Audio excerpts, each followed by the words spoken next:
Selamat sore Pak, perkenalkan nama saya Deandriani Hutapea dengan NIM 121240053 dari Prodi Sistem Informasi Angkatan 24. Di sini saya akan menjelaskan hasil pengerjaan tugas praktikum pemrograman berorientasi objek mengenai tipe data di Java. Jadi kode itu mencakup penanganan integer overflow, presisi di bilangan desimal, perbedaan wrapper class, hingga string immutability. Nah, di sini kita bisa lihat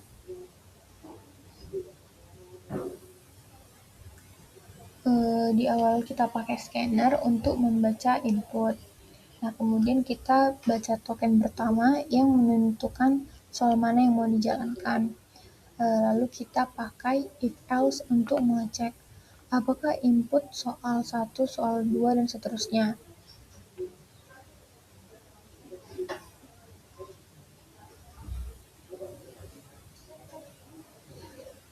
Di soal 1 kita diminta menjumlahkan 2 integer.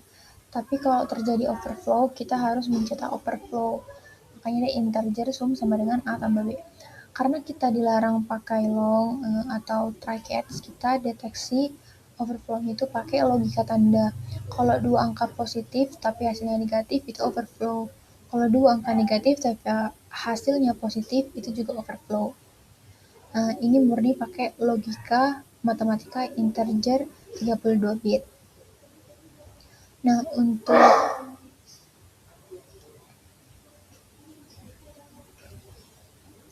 untuk soal yang kedua, kita menjumlahkan dua angka desimal pakai float dan double. Kenapa? Karena float dan double punya presisi yang berbeda. Float cuma 32 bit, double itu 64 bit. Karena sistem komputer itu nyimpan desimal dalam bentuk biner, ada angka yang tidak bisa direpresentasikan dengan presisi sempurna. Lalu kita hitung selisih absolutnya pakai double div. Dan ditampilkan dengan 6 digit di belakang koma.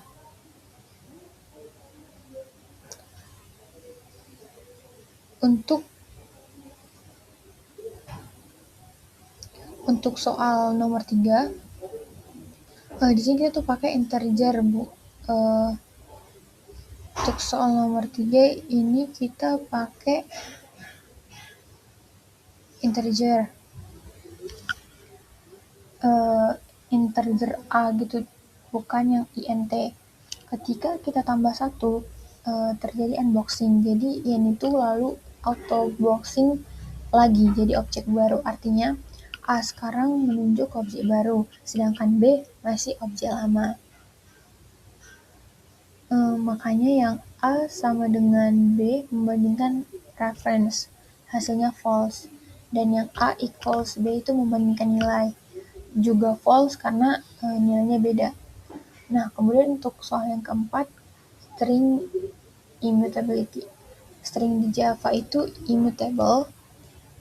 Untuk yang A sama dengan A tambah X, ini bukan mengubah string lama, ini membuat objek string baru. Karena itu, reference A dan B berbeda.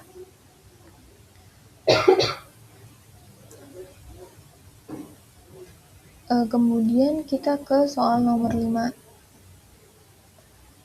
Untuk soal nomor 5, di sini kita parsing input ke tipe yang sesuai. Integer, parse integer, double, parse double, boolean, parse boolean. Kita tidak melakukan casting manual seperti integer atau double. Kemudian kita hitung integer dikali double. Kalau boolean false, hasilnya dikali -1, dan kita tampilkan 2 digit di belakang koma. Di sini kita akan kita akan ngetes hasil dari code-nya.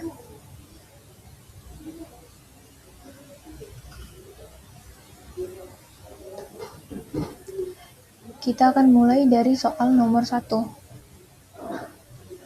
yaitu yang integer overflow detection. Kan di sini dia bilang input soal 1 AB hasilnya penjumlahan. Nah, di sini kita masukkan contoh input soal 1.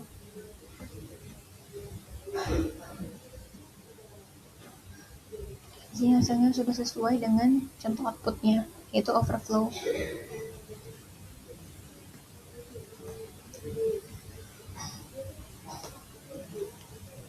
kita akan membuat contoh input kedua.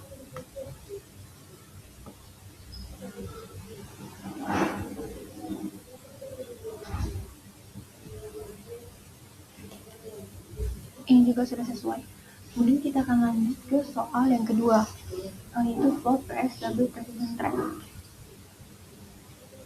Di sini inputnya soal 2x, soal 2xy. Contoh inputnya ini.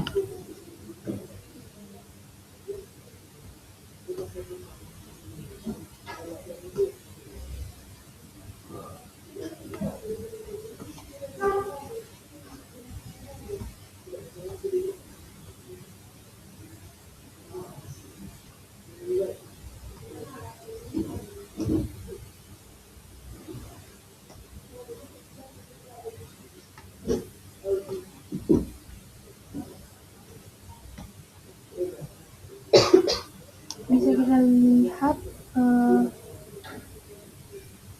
hasil untuk soal nomor 2 itu sama di input dan outputnya. Kita lanjut ke soal nomor 3.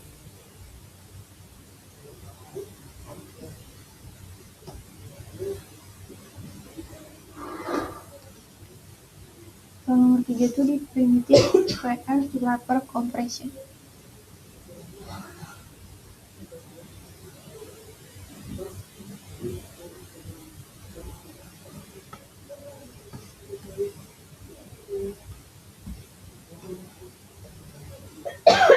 Ini bisa dilihat outputnya juga sudah sesuai dengan yang ada di contoh. Kita berlanjut ke soal nomor 4, yaitu string immutability dan reference.